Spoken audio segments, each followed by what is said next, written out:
One of the joys of following movies is that every year a new crop of great movie stars emerges. We'll always have Tom Cruise, we'll always have Sandra Bullock, we'll always have Denzel and ScarJo and J-Law and Tom Hanks and Michelle Yeoh. But every year, undiscovered talent is discovered, and a handful of wonderful young actors join their ranks with a bright future ahead of them. 2022 gave us Jenna Ortega, Paul Mescal, Stephanie Hsu, Iman Vellani, Amber Midthunder, Emma Darcy, and 2023 has given us a new group of incredible actors that have just as much talent and dedication and star power and potential for the future. The breakout stars of 2023 weren't just in front of the camera. We've had a lot of great debut movies this year from a lot of promising new filmmakers. I can't wait to see what Celine Song does after Past Lives. I can't wait to see what Adele Lim does after Joyride. I can't wait to see what Rain Allen Miller does after Rye Lane. I can't wait to see what Danny and Michael Filippo do after Talk to Me. And I can't wait to see what Michael B. Jordan does after Creed 3, probably Creed 4. But from young actors breaking out with their first starring role to veteran actors who finally got the recognition they deserve, this year had its fair share of exciting fresh faces on screen too. Okay.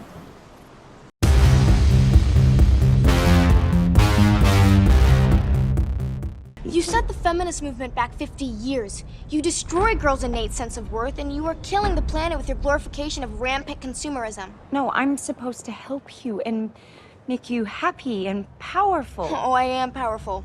And until you showed up here and declared yourself Barbie, I hadn't thought about you in years, you fascist.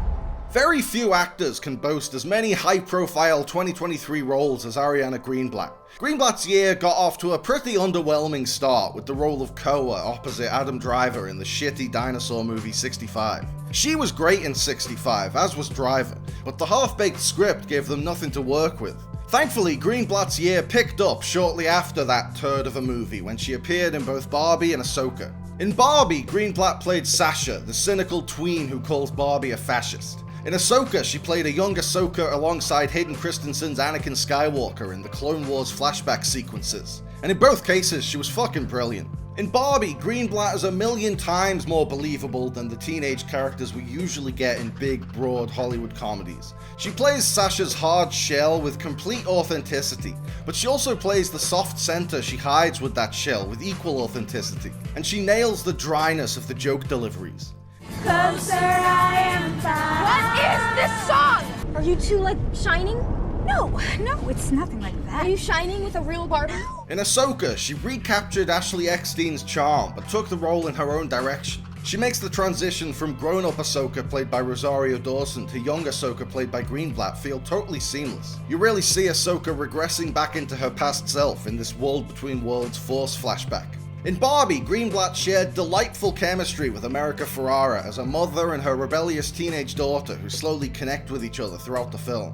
In Ahsoka, she shared an instant rapport with Christensen that perfectly recreated Snips and Sky Guy's classic dynamic from the animated series.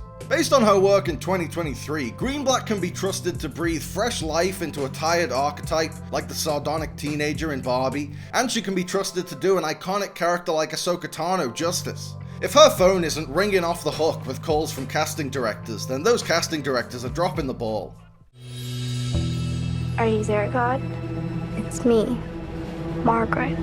At the start of the year, if you told me two actors who played Ant-Man's daughter had new films coming out in 2023, I would have guessed the one whose career would have a better year would be the one in an Ant-Man film. Katherine Newton took over the role of Cassie Lang this year, but thanks to some really crappy screenwriting, you probably don't even remember that. Also this year, much more memorably, Abby Ryder Fortson, who played a younger Cassie in the first two Ant-Man movies, gave a fabulous performance as the title character in the long overdue film adaptation of Are You There, God? It's Me, Margaret. Fortson is the perfect Margaret. She has the confidence to carry a movie in the lead role and take the audience on that journey with her, but she also captures the humanity and the vulnerability of a confused, angry, overwhelmed preteen girl with deep nuance. Writer-director Kelly Fremont Craig gave Fortson and her co-stars the freedom to just be kids. The whole scene where the girls look at a penis in an anatomy book was improvised, and it's one of the best scenes in the movie because it captures kids being kids. Fortson has the perfect facial expression for every occasion. The look of shame as she buys pads, the look of fear when the teacher asks to see her after class, the look of offense when her mom questions her request for a bra, the look of horror when the bra lady says we don't have many that small. With her turn in Are You There God It's Me Margaret, Fortson has shown off her impressive acting range, her dramatic chops, her comedic chops, and her star power. The sky is the limit for this young actor's future. You know, you got nice color skin. What color would you say that is? My color. It's not easy to hold your own opposite screen legends like Leonardo DiCaprio and Robert De Niro, but that's exactly what Lily Gladstone did in Killers of the Flower Moon. Gladstone has been around for a while. She's known for her collaborations with director Kelly Reichardt, and she's appeared in episodes of popular shows like Billions and Reservation Dogs. But Molly Burkhart in Killers of the Flower Moon, a rare example of a female lead in a Martin Scorsese film, is by far her highest profile role to date, and she knocks it out of the park. Gladstone is the heart of the movie. We follow this series of tragedies through her grief-stricken eyes, and her authentic emotional pain makes the horrors seem all the more real. She never overplays anything. She's a brilliantly subtle actor, but she still makes you believe everything Molly feels. You believe that she's really in love with Ernest, you believe that she begins to grow deeply suspicious of him, and you believe that she's absolutely devastated by the murders in her community. Even when she spends a chunk of the runtime in bed succumbing to small doses of poison, Gladstone lights up the screen. I'll be very surprised if Killers of the Flower Moon doesn't earn Gladstone an Oscar for Best Actress, or at least a nomination, because she gave one of the most poignant and powerful performances of the year. Everybody I have cared for has either died or left me. Everybody fucking except for you! So don't tell me that I'd be safe with somebody else, because the truth is, I would just be more scared.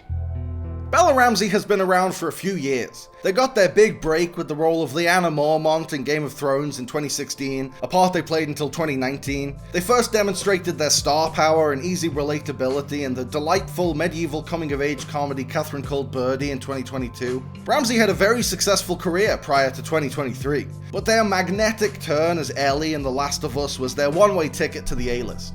Throughout the first season, Ramsey charted Ellie's tragic emotional journey with heartbreaking truth and ingenuity. Ellie starts off as a bright-eyed kid, cracking jokes and having fun, full of childhood wonder and innocence. But that innocence is gradually chipped away by traumatic event after traumatic event. Ramsey captures the devastating effects of this trauma with subtle changes in Ellie's demeanor and facial expressions. Ramsey has really expressive eyes, so the filmmakers can tell you exactly how Ellie is feeling at a given moment by just cutting to a close-up of Ramsey's face. Ramsey has the ability to convey so much emotion with nothing more than a look, like when Ellie finds out Joel had a daughter, or when she tells Joel that time heals all wounds and he says it wasn't time that did it and she realizes he's talking about her. So time heals all wounds, I guess. It wasn't time that did it.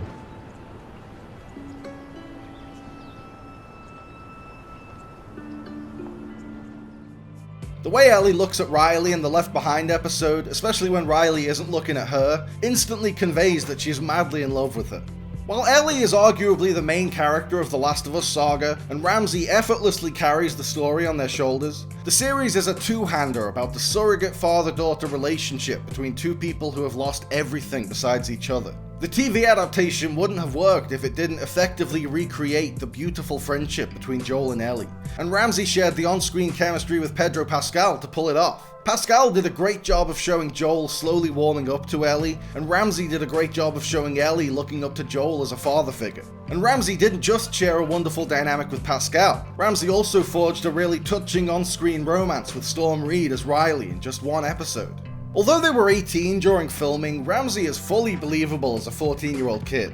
The camera angles do some trickery to convey that, but it's mostly in the performance. Ramsey plays Ellie's vulnerability really effectively, and they're funny in a really natural way. They have perfect comedic timing, like when Joel gives Ellie the option between going with him and going with Tommy, and she chooses Joel without skipping a beat. You deserve a choice. I still think you'd be better off with Tommy. Let's go. Above all, Ramsey is really lovable. You get just as attached to Ellie and feel just as protective of her as Joel does. You don't want anything bad to happen to this kid, and of course the whole show is just every week something absolutely awful happens to Ellie. When it comes down to that notorious ending at the Fireflies hospital, you might not be completely on board with Joel's decision, but you at least understand his motivation. And the key to that is to make Ellie really, really lovable, which Ramsey nailed. Guess what? The deacon's fucking the evangelist, man! He's fucking the evangelist! I don't want to live like that. Will you come and visit us on Sundays? Please, will you come and visit us on Sundays? Ayo Edebiri has had a hell of a fucking year. She's been around for a little under a decade now, acting and writing and doing stand-up, but 2023 was the year the world finally took notice. This year brought a perfect storm of projects that showed just how much range Edebiri has, and how unique a voice she has. Edebiri first broke into the mainstream with her role as Sid in The Bear, and she's amazing in that show. But when the first season came out, it was easy to take the acting for granted, because everyone in The Bear's cast is so incredible. There were no standouts because they all stood out. All those actors, Edebiri included, play every scene in a beautifully naturalistic way, capturing the chaos of real life and human emotions. But in 2023, Edebiri showed us that naturalistic dramatic acting is just one of the tools in her toolkit. She can also do broad comedy, she can improvise dialogue, she's a terrific voice actor, and she demonstrated all those abilities in 2023. Edebiri gave scene-stealing supporting turns in Theatre Camp and Teenage Mutant Ninja Turtles Mutant Mayhem. In Mutant Mayhem, she plays a hilariously deadpan April O'Neil, and creates a well-rounded, three-dimensional character with her voice alone. In Theatre Camp, she plays Janet Walsh, who lies on her resume about being qualified to teach stage combat, and has to blag her way through the summer. Stage combat.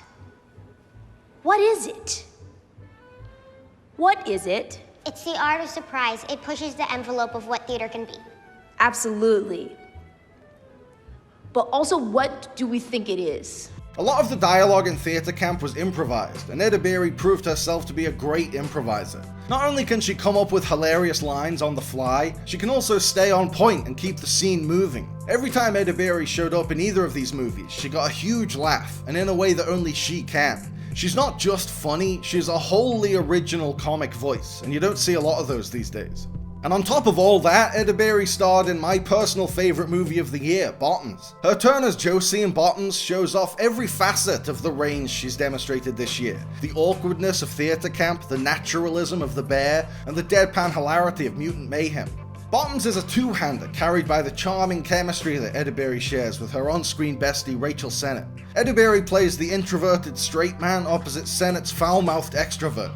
She gets a ton of laughs with the movie's one-liners, physical gags, and comic situations, but she also brings plenty of dramatic depth to the character's relatable insecurities. 2023 has given us some great new stars, but Ayo Edebiri shined the brightest. Shone the brightest? Shune? She was the best. I feel like you killed that guy. Oh, yeah. I mean, you killed that guy. Yeah, No. he's dead. That's oh dead. my god.